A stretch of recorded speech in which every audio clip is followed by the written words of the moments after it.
13 movies that made audiences faint and flee. Cinema's most physically disturbing films. What would you endure to witness the unthinkable?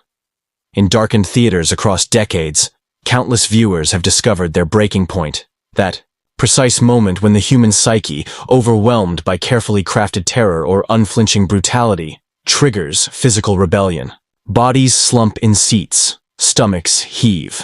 Emergency services arrive. These aren't merely shocking films. They're experiences that breach the barrier between emotional and physical response, turning passive viewers into medical statistics. The tales behind these physical reactions reveal as much about us as they do about cinema's evolving power to disturb. By the end, you'll understand exactly why these 13 films didn't just frighten audiences, they physically broke them. Raw, 2016. The Freshman Feast. How far would you watch before turning away? When Julia Ducournau's veterinary school cannibal coming-of-age tale premiered at the 2016 Toronto International Film Festival, paramedics weren't part of the planned festivities, yet they were called anyway. During a particularly graphic scene, where protagonist Justine develops a taste for human flesh, multiple audience members reportedly lost consciousness. One viewer suffered a seizure, while others vomited or fled the theater. What makes Raw uniquely disturbing isn't just its unflinching gore. It's the film's determined sensuality. Ducournau shoots flesh-eating with the same intimate tenderness typically reserved for love scenes. The infamous finger scene, where Justine sucks on her sister's severed digit with disturbing pleasure, caused multiple documented medical emergencies at subsequent screenings in Los Angeles and London. Toronto Film Festival programmer Colin Geddes later confirmed that the festival had indeed documented these medical incidents, remarking, "An ambulance had to be called to the scene as the film became too much for a couple patrons." 2. The Exorcist, 1973. Demonic reactions. Can a movie truly make you sick? When William Friedkin's adaptation of William Peter Blatty's novel debuted, theaters weren't just filled with screams. They were littered with unconscious bodies. Contemporary reports documented viewers fainting at New York's Cinema Y, where manager Robert Heron told the press, "It's happened at every showing." In Chicago, a man threw himself at the screen trying to get the demon. Paramedics became regular fixtures outside screenings. The physical toll wasn't mere urban legend. Documented medical reports from the period cite cases of moviegoers experiencing hyperventilation, temporary paralysis, and even miscarriages attributed to the extreme stress of viewing. The San Francisco Chronicle reported that one young man was thrown into a state of hysterical blindness that lasted 4 days. The psychological aftermath was so significant that some theaters distributed Exorcist barf bags and employed nurses on standby, a promotional tactic that became unnecessary when genuine medical emergencies continued throughout the film's run. A December 1973 issue of Newsweek documented over 40 serious medical incidents across the country during the film's opening week alone. 3. Titane, 2021. Body Horror Highway. When was the last time you watched a film through splayed fingers? Julia Ducournau's Palme d'Or-winning sophomore feature continued her tradition of sending viewers straight to medical tents. At its Cannes premiere, The Hollywood Reporter confirmed that multiple attendees required medical attention after fainting. During early scenes depicting graphic body modifications and a sexual encounter between woman and automobile, Titane doesn't just shock with momentary gore. It sustains physical discomfort through its relentless transformation narrative. The protagonist's metal plate in her head, leaking black motor oil from bodily orifices, and self-administered, abortive attempts on her mechanically conceived fetus challenged even seasoned horror viewers. Cannes security personnel documented 15 separate incidents of viewers requiring medical attention during the premiere screening alone. Subsequent screenings at festival circuits globally required printed medical disclaimers.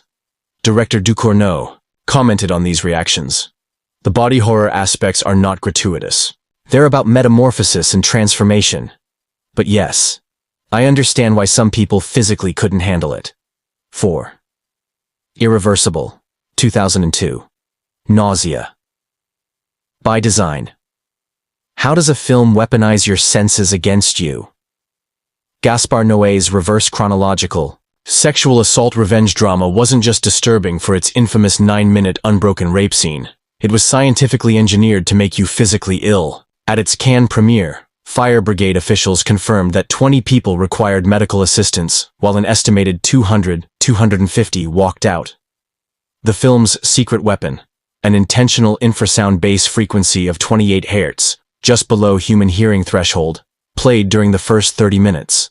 This frequency, documented to induce nausea, vertigo, and disorientation, was coupled with strobe effects and violently disorienting camera movements. Noé later confirmed this deliberate physical assault in interviews. "We added a 27 Hz frequency that you can't hear but makes you shake. In stereo, it's like a weapon." Medical professionals at the Cannes screening noted that symptoms audience members exhibited, cold sweats, vertigo, nausea, matched known responses to infrasound exposure. This wasn't just filmmaking. It was a calculated physical attack that succeeded exactly as designed. 5. The Painted Bird, 2019. The 3-hour endurance test. What causes an audience to revolt? When Václav Marhul's adaptation of Jerzy Kosinski's Holocaust novel premiered at Venice Film Festival, the walkouts began within minutes.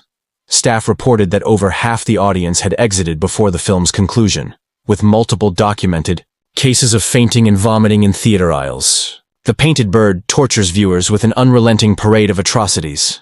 A jealous miller gouging out a farmhand's eyes with a spoon, a man being eaten alive by rats, sexual violence against children, a plunge into a cesspit of excrement. At the film's Toronto screening, official reports documented dozens of walkouts, with one audience member requiring oxygen after hyperventilating.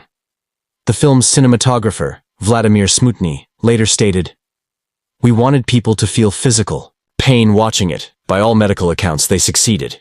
Festival medical staff at both Venice and Toronto confirmed treating multiple cases of viewers for symptoms ranging from nausea to tachycardia brought on by the film's unflinching depictions of violence. Saw the 3, 2006, Emergency. Room cinema?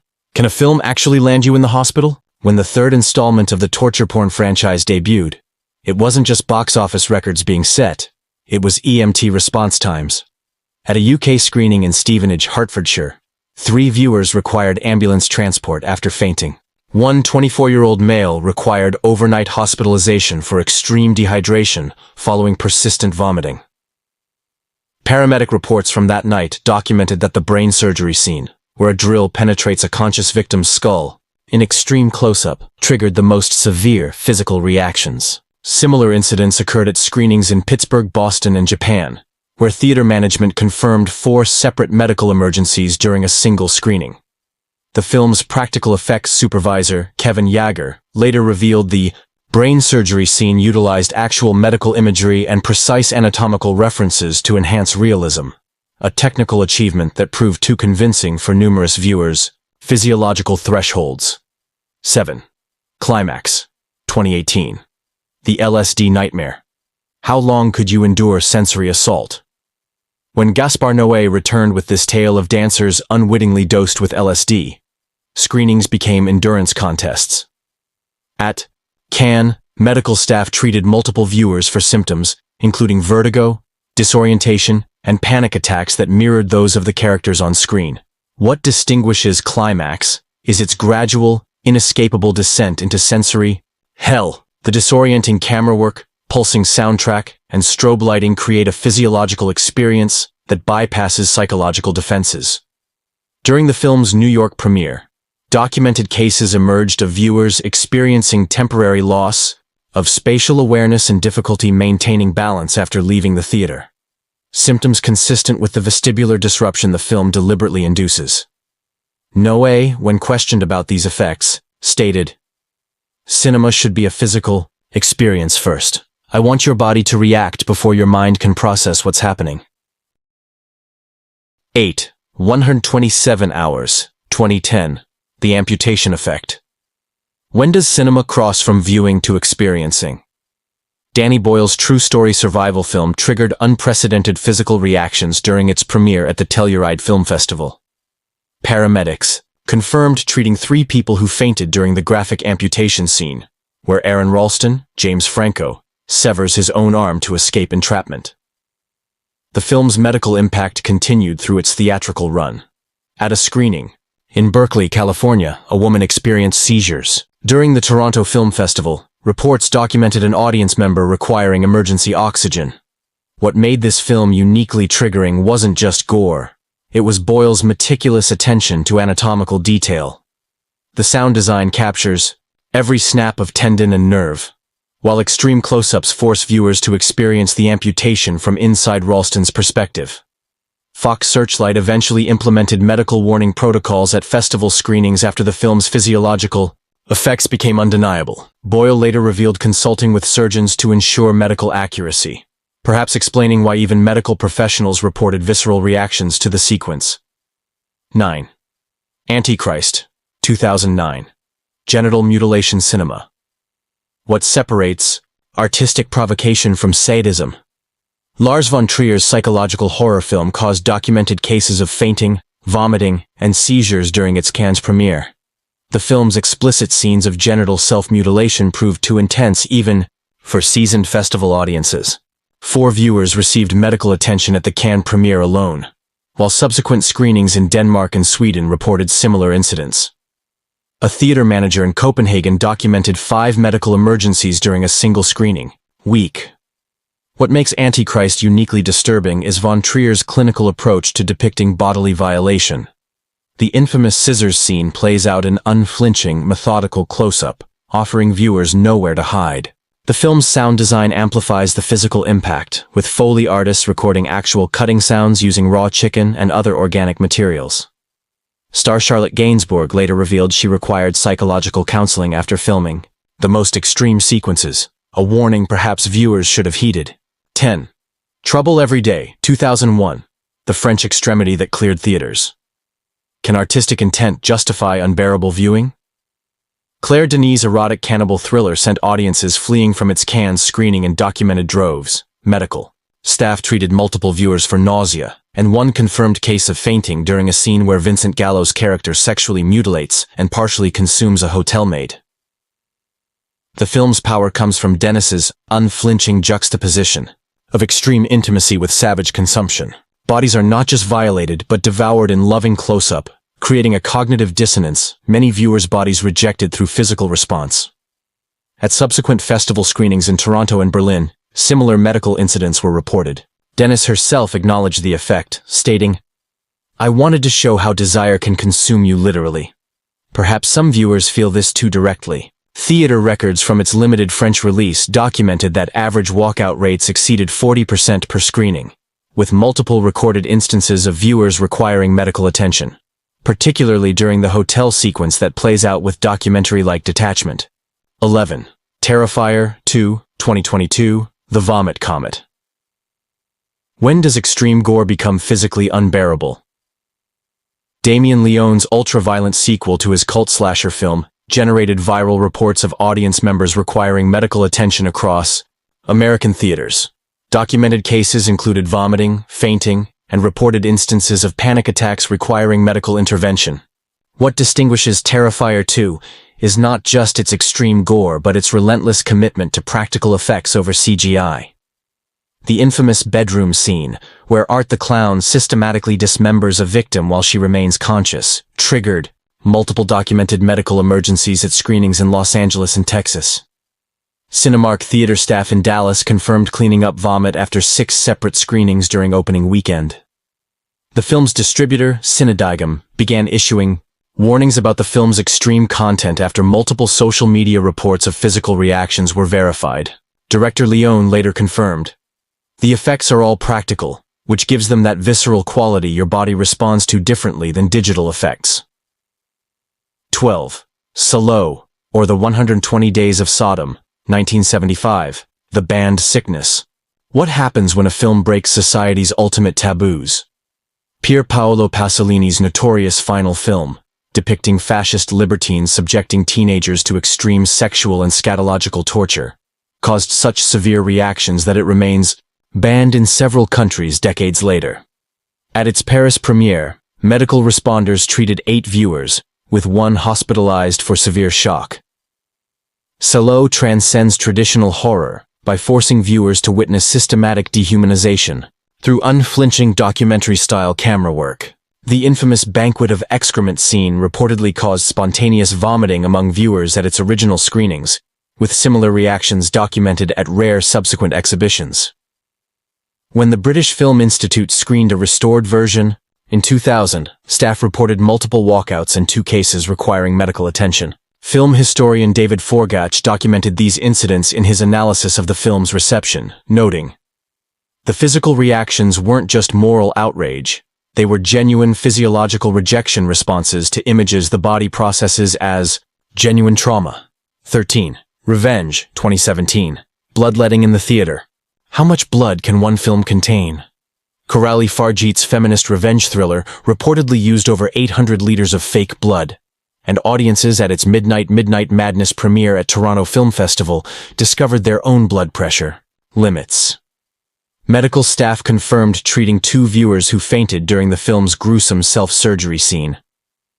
What makes Revenge physically challenging isn't just its violence, but Fargeet's determination to make viewers feel every injury. The film's hyper-saturated color palette turns blood into an almost neon presence, while extreme close-ups of wounds force confrontation with bodily trauma. The glass removal scene, where protagonist Jen extracts a large shard from her foot in excruciating detail, triggered the most severe audience reactions. At subsequent festival screenings in Sundance and London, similar medical incidents were documented. Fargeet later remarked that audience physical reactions were understandable. The body sometimes rejects what the mind tries to process intellectually. The breaking point between art and endurance. What separates challenging cinema from irresponsible provocation? These 13 films reveal a curious truth about our relationship with extreme screen content. As documented medical incidents at screenings demonstrate, the boundary between watching suffering and experiencing it can dissolve under specific cinematic conditions. Each fainting spell and rushed ambulance represents a moment where art breached bodily defenses. What you've witnessed through these examples isn't just filmmaking prowess, it's a map of human sensory limitations. These films don't just tell stories, they conduct physical experiments with willing subjects who discover, sometimes to their surprise, exactly where their tolerance ends. The question remains whether such boundary pushing serves artistic purpose or mere exploitation. One certainty persists. In theaters showing these 13 films, the most dramatic moments often occurred not on screen, but in the seats, where audience members became unwitting performers in their own physical dramas of response and resistance.